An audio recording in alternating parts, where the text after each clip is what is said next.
Hi, I'm Nate Davidson, and this is my $100 challenge presentation for B283 Small Business Creation. This semester for my $100 challenge, I wanted to create a hybrid online, offline, local store. I called the store Treasure Box Bargains, and I used Facebook Marketplace to advertise. Some of the reasons for coming up with the idea of doing an online or a Facebook Marketplace store is because of my background in online sales. I currently own and operate a small eBay store. I'm an eBay reseller. I'm a flipper, so I source products and turn them around for a profit online. I have the idea, and I really wanted to test it out this semester, that money can be made from nothing. I really wanted to carry or sell a product and have actual inventory. I wanted to help people get great deals on good items. I also wanted to use a structured advertising platform, but I really wanted to deal face to face with people or with clients. And because Facebook is possibly making some changes within their marketplace in the near future, I decided that that would be a good platform to use. Facebook, there has been rumored that they're going to be changing their marketplace to allow more businesses to get on there to actually use it to sell locally as well as to ship their products. And of course, with that, they'd be adding some protection policies, much like eBay or Amazon. These changes obviously weren't going to happen within the time period of the class, but because they are coming in the near future, I thought it would be a good idea to pilot an eBay store, or to pilot, a Facebook store to be able to move my eBay stuff easily cross-platform in the future should that be possible. Also, the Facebook Marketplace, as we all know, has been increasing in popularity. I'm sure all of us have used it when there was a time when none of us would have used it. And Facebook is the largest online platform as far as social media or even e-commerce is concerned, with 2.25 billion active monthly users. So that's why I chose Facebook as my advertising or main business platform. I was very grateful in this class that even though we had 3 or 4 months, we'd be bootstrapping the business or literally starting it from nothing with a $20 maximum investment, which I used entirely to source inventory because I wanted to test out this idea that money can be created from nothing. And I'll talk a little bit about what I mean by that here in the next slide.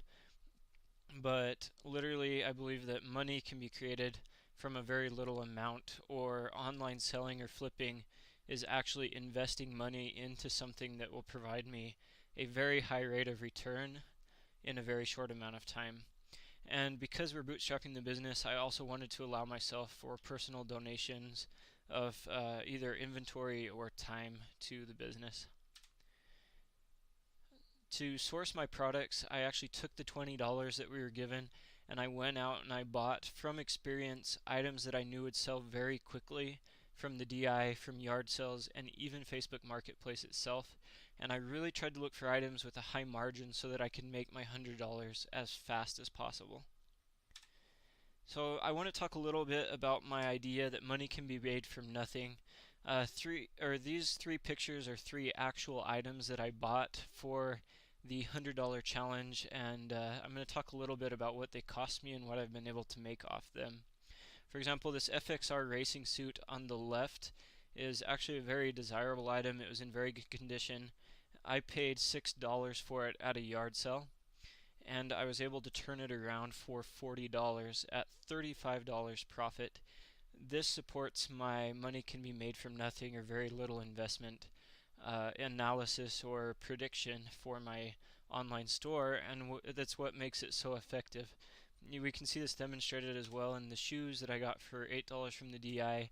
I'm hoping to sell them at $25 to $30, and then the Cabela's cost me $5.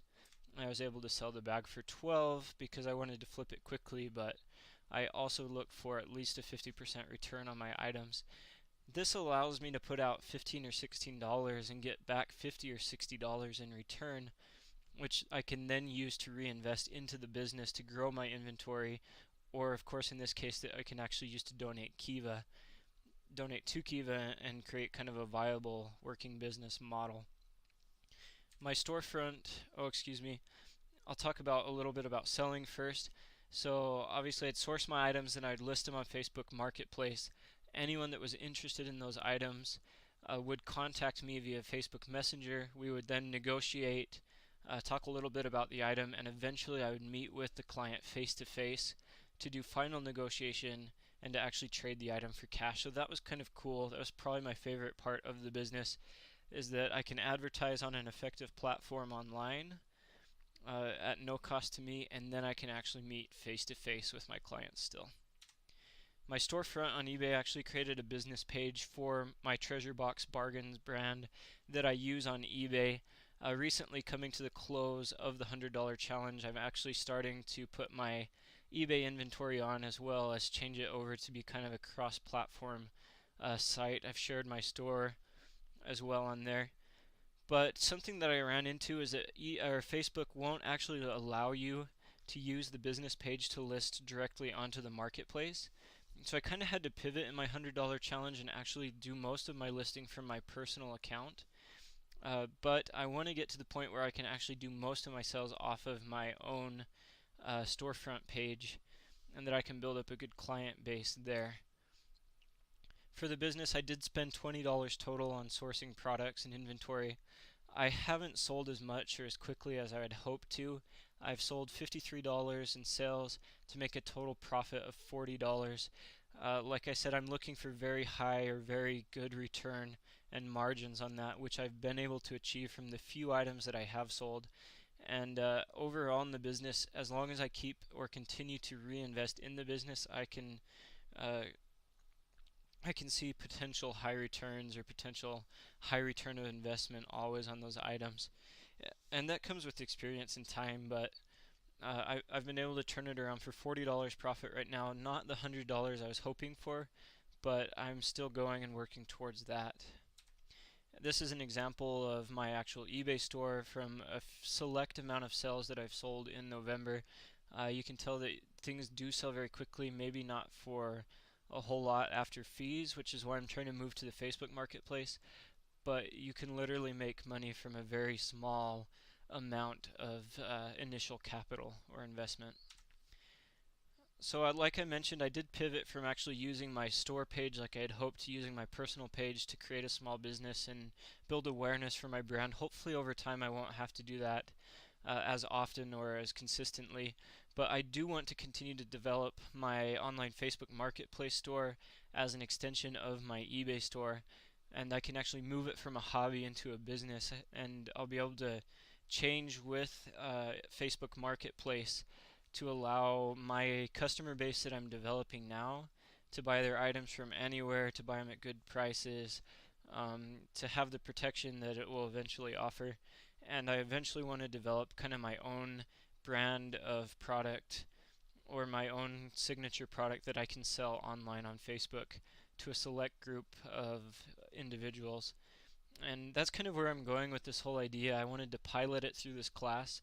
I did see that it works very well. It takes a lot of work and a lot of dedication. It's not easy, but the return can be very high, and it can be a very, very rewarding business in the process, as well as you meet new people and as you help them get great items at low cost. And of course, this is the website that I use to get my Facebook information. If you guys want to check it out, there's the link to that. But that's what I did for my $100 challenge this semester in B283. Hopefully you guys enjoyed. Of course, please leave your comments or let me know what you'd change, what you guys think I've done great, and we'll catch you guys later.